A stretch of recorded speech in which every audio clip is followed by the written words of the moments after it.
Um, yeah, welcome everybody. We are happy to present you today delegation and its legal risks. And me and Teresa, we are both lawyers, and then we're working together with some crypto projects, protocols. So we're happy to share with you today our what we have seen so far in the space and the risks that we have identified along the way. Okay, so for the agenda, first we're going to start with like the basics. So like sometimes in crypto, we forget there's like a word out there that has explored this before. So we're going to talk about the legal basis. We're also going to be speaking about how it looks actually right now, like in different DAOs and stuff like that. We're going to be speaking about the legal challenges and the risks associated with delegation and sort of like practice cases, use cases, and how we look at this looking forward. I mean, since we are both lawyers, it would be really inevitable that we would come to you with a disclaimer. So yeah, nothing in this talk is legal advice or financial advice. So please do not take any of this and as an advice. And this also does not create any attorney-client relationship with you. And everything we share here is purely informational and educational purposes, so it doesn't necessarily represent any perspectives, goals, values of any of the protocols or projects that we are connected with. And of course, if you have some legal questions, please talk to a lawyer. Okay, so as I was mentioning, okay, what we try to do initially is just to like set up the context and like see how this delegation looks in other areas of law. So like I try to like relate it a lot. Like in my mind, some people might think differently, but like in my mind, I just see like delegates as just like this senators or like people who work for the nation. So that's how I envision them. But like this is not the only way it can be seen. It also can be seen in the corporate governance perspective, either as directors or as representatives of the companies. I mean, like this is just like going back to like the legal basis. Doesn't mean this is representation or delegation in the Web3 space.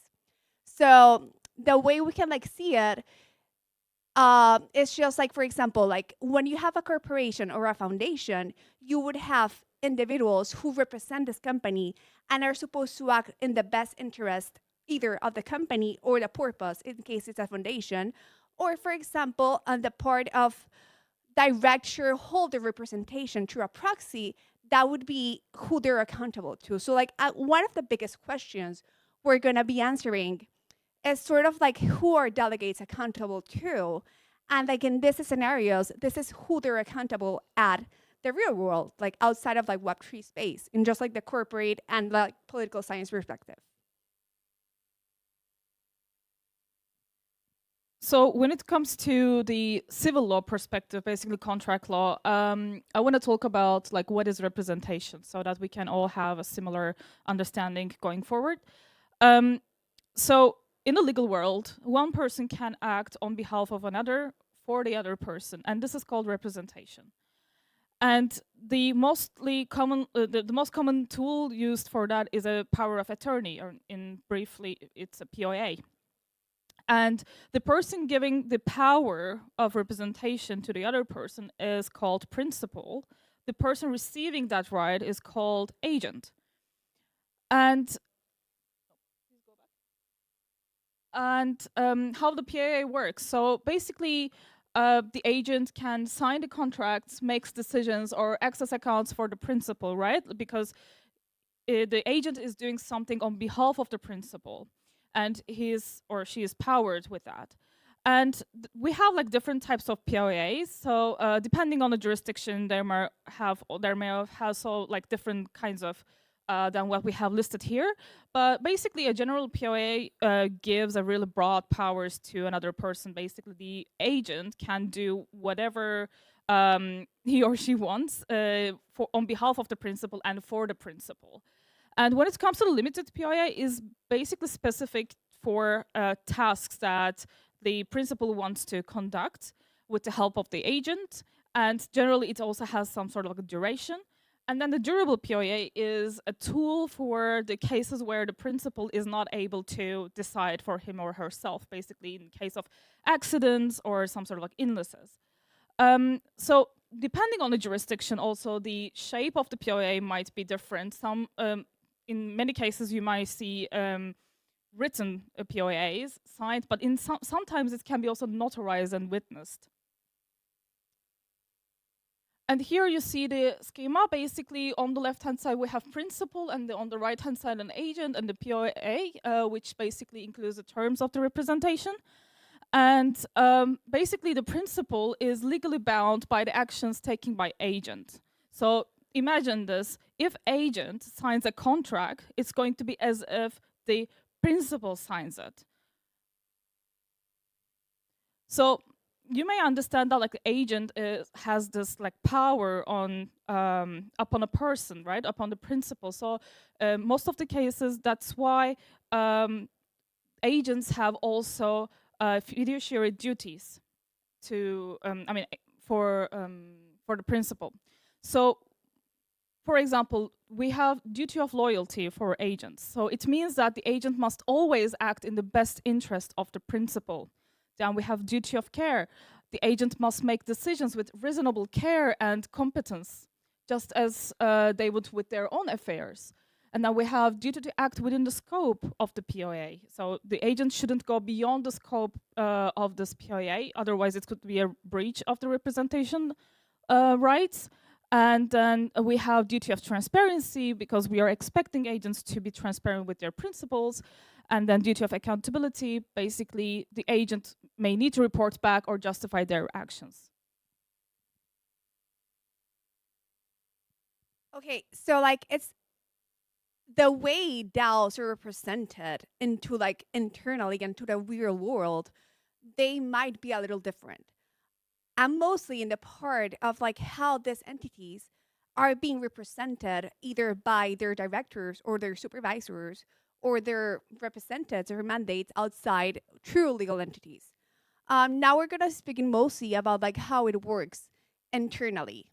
And like I do have like here pointed out two really important questions that are like the core of this presentation, who are these parties actually accountable to, and what happens when there's a conflict of interest? Okay, so if you want to start with the delegates, this is a really hard question that I always question myself. Okay, so like, are these delegates that are being delegated tokens to represent the token holders to take certain decisions and voting in proposals, are they accountable to like the delegates, to like the delegators, I mean, or are they accountable to like the whole network or the whole ecosystem? This is like a very important question that we're gonna be like addressing through this workshop. And then the other question is like, what happens if there's being a conflict of interest? Like, I mean, like you as a delegate, you're supposed to disclose, okay, so like this proposal is actually of interest to me and I should like abstain to vote. But like we don't really have, other than those mechanisms, or just like sort of like a code of conduct or sort of like this different things in this pace. How do you actually like enforce that? So like that's a really good point. And then on the external part, oh no, second point. Okay, this one is like a bit more clear. So like what happens when there are members of a committee that have been appointed by the DAO, like by the token holders, by the delegates, or by whichever other parties? I do think here it's like much more or less complex, because like here you're understanding your responsibility is towards the ecosystem in general. And on the other part, this is like what I do in my little practice, but in the other part, we have to like understand that this representation, like this votes that you're having on chain or off chain or whatever, they're actually probably, not in all cases, going to also have a reflection in the outside world. So there's going to be a contract, an agreement, there's going to be something that's going to be happening. And then for that part, this correlation between the votes that are happening within the DAO, and then how's that correlated to the legal entities that are going to be acting on behalf of those individuals, have to have like certain like vínculo, like a certain, how do you say that in English? Like a certain like bond. And there has to be like counterbalances. and like there have to like check and balances between these both parties. But at the end of the day, a director of a legal entity, probably in Cayman, is going to be the one that's going to be executing some of these decisions that are requiring the off-chain, like the real world scenarios. So let's talk about some decision mechanisms in DAOs. Well, we really like this tweet. So when governance changes in real life, people die. But when governance changes in Web3, it's a Tuesday. We're still early. But this space is still experimenting with different methods, actually. So here you can see different decision mechanisms that we kind of like identified for this talk, but obviously it's not it's non-exhaustive list. So on the first side, we have this like direct token voting where you have token holders who vote, and the execution happens on chain via smart contracts most of the time. The pros is that like you have a transparent system, but at the same time, it can lead to voter fatigue or veil dominance. And then we have delegated voting, and then you have the delegates who actually vote on proposals. And this can be, again, off-chain or on-chain executed. It is more like scalable, at least this is what is now like thought of as. And it's also expected that more informed people, who are active on these networks actually join. But on the con side, we may have delegate centralization and low accountability. And then we have snapshot voting, which is again somehow exclusive to token holders, but it's a kind of an off-chain mechanism, off-chain voting mechanism. So the execution requires basically an off-chain signal, then sometimes on-chain execution, like depending on the topic and how the system is created. It can be really cost-effective because like you don't have to actually spend gas, but it's not enforceable if you don't have any follow-up contracts. If you have like on-chain execution, so someone needs to push the button.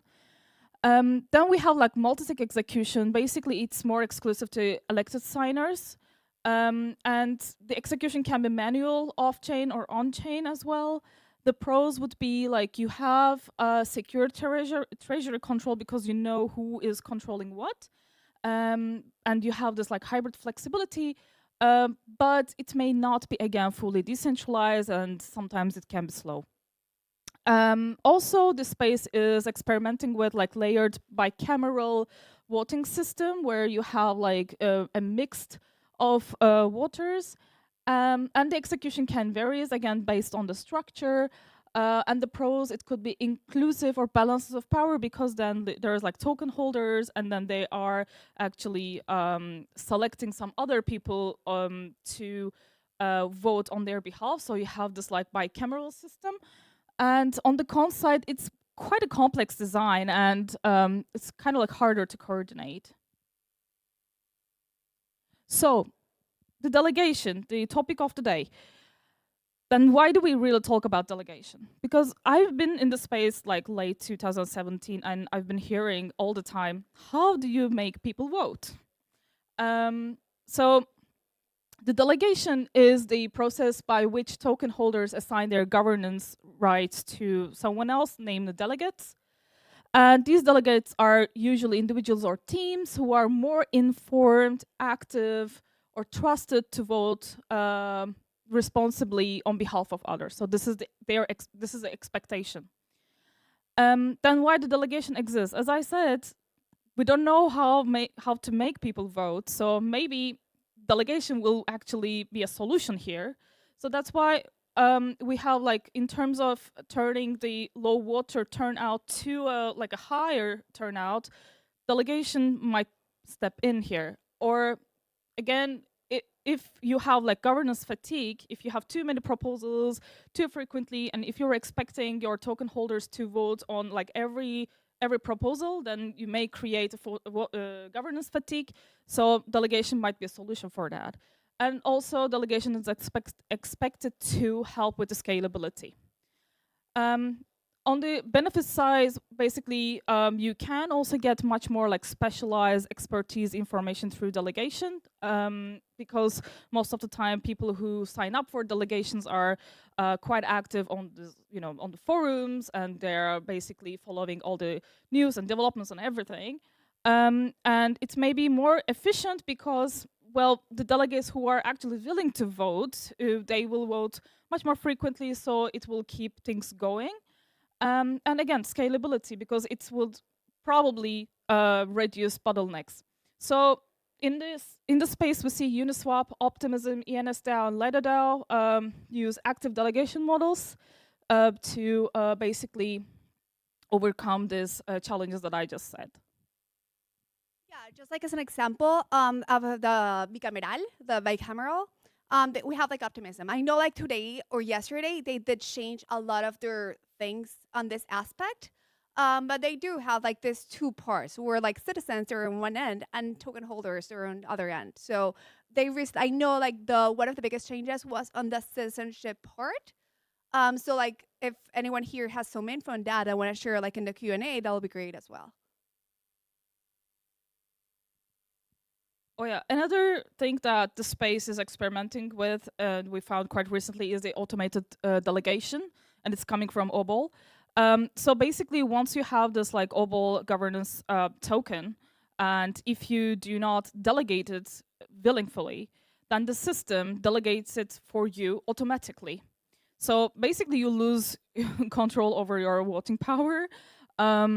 But this is a kind of a backup system for OBOL because they don't want any governance tokens to stay dormant, and they want to keep them active in the system.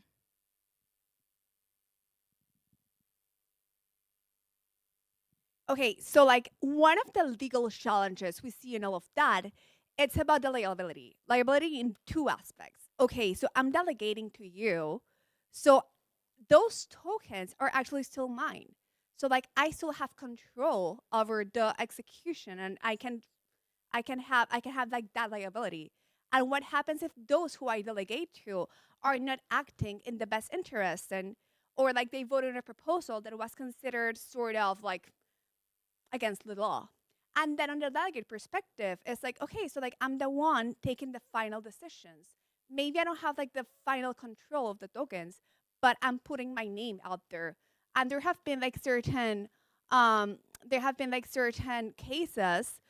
For example, in Uniswap, there were like some of the delegates who were like receiving subpoenas, which are like notifications from like the US in certain parts of the regulation side in this end. So they were like, okay, so like I'm not actually legally shelled, and I'm receiving these notices in my house or like wherever. I don't know if they were in their house, but like they were receiving like these notices, and there's kind of like this like, okay, so like how should I proceed?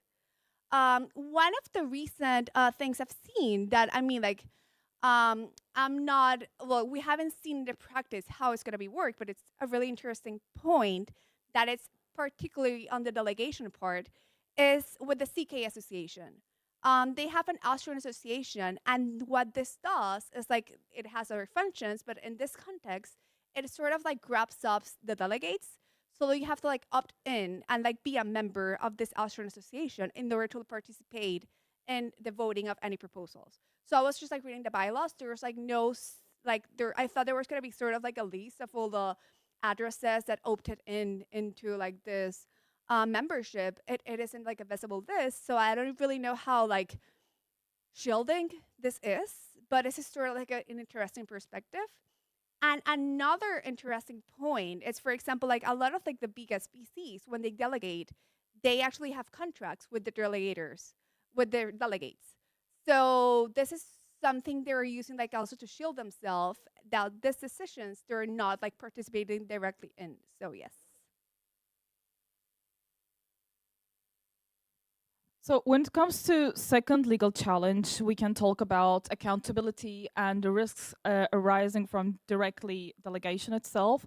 So the first risk that we see, decentralization. Basically, one delegate can get the delegation from many token holders and kind of like accumulate the voting power, and basically it would lead to centralization. The second thing, the stealing of votes and bribery. Basically, behind the closed doors, some people may have some agreements with token holders to get their votes. And we have also seen Lobbyify and Dark DAO as example, just to support that kind of model. As a third risk, we can talk about abuse of delegation powers. So in the space currently, to my best knowledge, the delegates go on the forum and then they identify themselves, they introduce themselves, what they do, etc., just to gain the trust of the token holders. But there is no identity proof. Like there is no identity verification. We actually are bound to the statements of what they have told us. So in this case, we cannot really see if they have, conflict of interest or other intention behind this. So this can definitely actually lead to an abuse of delegation powers. And then we have conflict of interest. Basically, again, through the online material that the delegates have written, we are not able to find out the conflict of interest. So it needs to be disclosed, but there is no enforcement if it is not disclosed. And then regulatory exposure. Teresa just said that some delegates at the Uniswap received subpoenas in the US. Basically, it's a legal notice. And so with the delegation process, when you put yourself out on a forum and introduce yourself, basically you become discoverable. And that will make you exposed to these kind of like regulatory risks as well. And having no liability shield is also a bit concerning for the delegates. And here, for about the first risk, basically the centralization, not decentralization, centralization, we have a case study about Optimism DAO. So Optimism DAO has a delegated voting system as well. And on the token house side, we have one token, one vote model. On the citizen house side, we have one person, one vote model. But if you see the chart on the right side, basically 6 delegates are controlling, like each of them are controlling more than 5 million OP tokens, meaning that they have actually quite a big power in decision making. Like you can see it on the graph which is below. The veils doesn't really represent the token holders per se. It's kind of like in the Optimism ecosystem, it represents anyone who's able to meaningfully shape the decision-making system. So delegates can be also called as veils.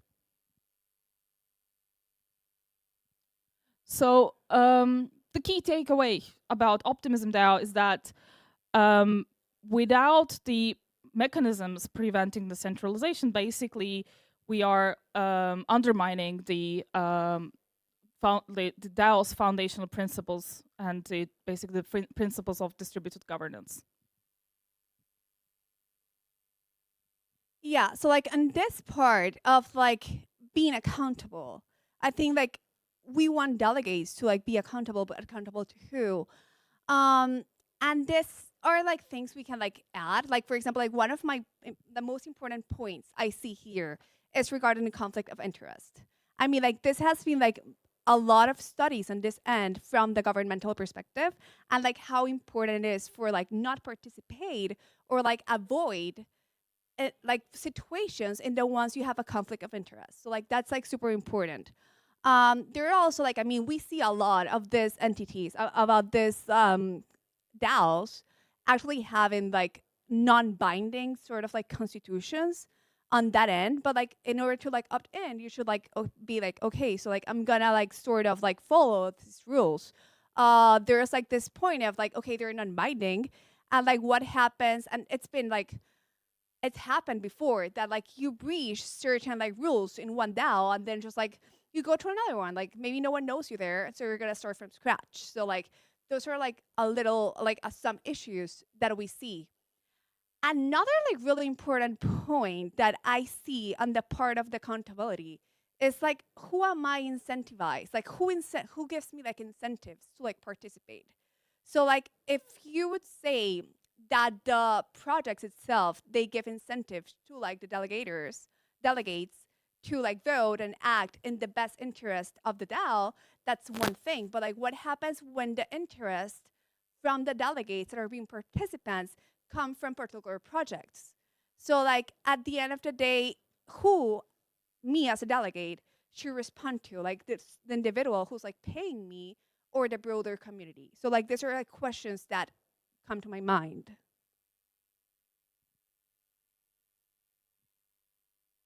And the next challenge would be that smart contract vulnerability. So it's a very generic like a risk that we see in all like smart contracts. But within the governance context, basically, if we have bugs in governance contracts, it can lead to errors in contracts and incorrect vote tallies or delegation loops or override bugs or inability to revoke or update delegations properly. These can be quite counterintuitive in the for the system that is built. Of course, we have exploits and attacks that can hijack the governance. And we can also talk about the governance manipulation here because delegates themselves can also collude, coordinate, or even be bribed through the smart contracts. Without the off-chain context, basically malicious proposals can be also passed, like even though they are socially unacceptable. And on the legal side of this, it's kind of like hard to again talk about the liability issues here because like imagine like you have a bug and we need to figure out first like is it really a bug or is it a feature or is it basically an abuse, and no jurisdictions have a clarity on that at this point. So when it comes to the mitigation strategies for that, like we can maybe talk about the thorough auditing and maybe the use of pause switches, time locks, and veto powers, and basically the delegate responsibility frameworks. Oh yeah, so the golden nuggets that we want you to take away from this talk is that delegation, it might be necessary or maybe not necessary, it's up to you, but like it's definitely risky. And we have personal liability risks continue. And obviously the design must be also balanced between efficiency and this accountability. So like yeah, like I think like this brings us with more like questions than answers. I thought we were gonna have more time for questions for people to put input, but I don't know if anyone has like any sort of like questions until now. Oh, we have them on the screen. Oh, can we legally stay 100% anonymous while delegating our vote to be trusted by a party in a DAO? I mean, like legally anonymous in what way? Like, because like when you delegate, like you're not like your information is not being made public. At the end of the day, like you don't have to like KYC in order to delegate. I don't know if it was like regarding on that end.